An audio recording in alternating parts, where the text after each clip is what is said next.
ചെറുതുരുത്തിയുടെ ഹൃദയഭാഗത്ത് ആധുനിക സൗകര്യങ്ങൾ ഒത്തുചേരുന്ന മികച്ച വാസസ്ഥലം ഒരുക്കുകയാണ് ലാൻഡർ അപ്പാർട്ട്മെന്റുകൾ.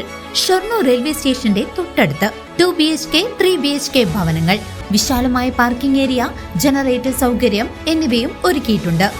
വാടകയ്ക്കെടുക്കാൻ താല്പര്യമുള്ളവർക്കും ലളിതമായ EMI സൗകര്യങ്ങളിലൂടെ സ്വന്തമായി വാങ്ങാൻ ആഗ്രഹിക്കുന്നവർക്കും ഒരുപോലെ തിരഞ്ഞെടുക്കാവുന്ന മികച്ചൊരു അവസരം. നിങ്ങൾക്കും ഇതിലൊരു അപ്പാർട്ട്മെന്റ് വേണമെന്നുണ്ടെങ്കിൽ താഴെ കാണുന്ന നമ്പറിൽ കോൺടാക്ട് ചെയ്യുക. 8086 3999995 8086 7999992. കേന്ദ്ര ധനമന്ത്രി നിർമ്മല സീതാരാമൻ അവതരിപ്പിച്ച 2026 കേന്ദ്ര ബജറ്റ് കേരളത്തോടുള്ള കടുത്ത രാഷ്ട്രീയ വിവേചനമാണെന്ന് കെ രാധാകൃഷ്ണൻ MP. കേരളം ഇന്ത്യയുടെ ഭൂപടത്തിൽ തന്നെയുണ്ടോ എന്ന് കേന്ദ്ര സർക്കാർ സംശയിക്കുന്ന തരത്തിലുള്ള സമീപനമാണ് ബജറ്റിലുടനീളം കാണാൻ കഴിയുന്നതെന്നും ആലത്തൂർ മണ്ഡലത്തിന്റെ നിർണായക പദ്ധതികളെ കേന്ദ്രം പാടെ അവഗണിച്ചെന്നും അദ്ദേഹം പ്രസ്താവിച്ചു.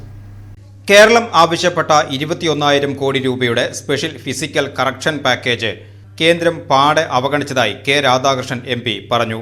വായ്പാ പരിധിയിലെ നിയന്ത്രണങ്ങൾ നീക്കണമെന്നോ GST നഷ്ടപരിഹാര കാലാവധി വർദ്ധിപ്പിക്കണമെന്നോ ഉള്ള ന്യായമായ ആവശ്യങ്ങൾ പരിഗണിക്കപ്പെട്ടില്ല. ഇത് സംസ്ഥാനത്തിന്റെ വികസന പ്രവർത്തനങ്ങളെ തടസ്സപ്പെടുത്തുന്ന നീക്കമാണെന്നും അദ്ദേഹം കുറ്റപ്പെടുത്തി. ആലത്തൂർ മണ്ഡലത്തിന്റെ മുഖച്ഛായ മാറ്റാൻ സമർപ്പിച്ച Thrissur medical college chest hospital നവീകരണമോ മുളങ്കുന്നത്തുകാവ് ESI ആശുപത്രി വികസനമോ റെയിൽവേ സർവേ പൂർത്തിയാക്കിയ കൊല്ലങ്കോട് തൃശൂർ റെയിൽവേ ലൈനിനോ മേൽപ്പാലങ്ങൾക്കോ ഫണ്ട് അനുവദിച്ചിട്ടില്ല.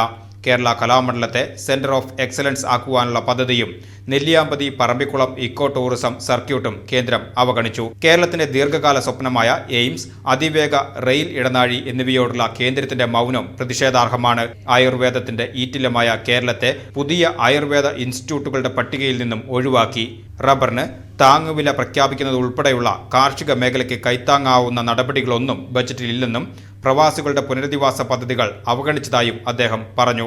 കേന്ദ്രത്തിന്റെ ഈ നിഷേധാത്മക നിലപാടിനെതിരെ ശക്തമായ പ്രതിഷേധം ഉയർത്തുമെന്നും അദ്ദേഹം വ്യക്തമാക്കി.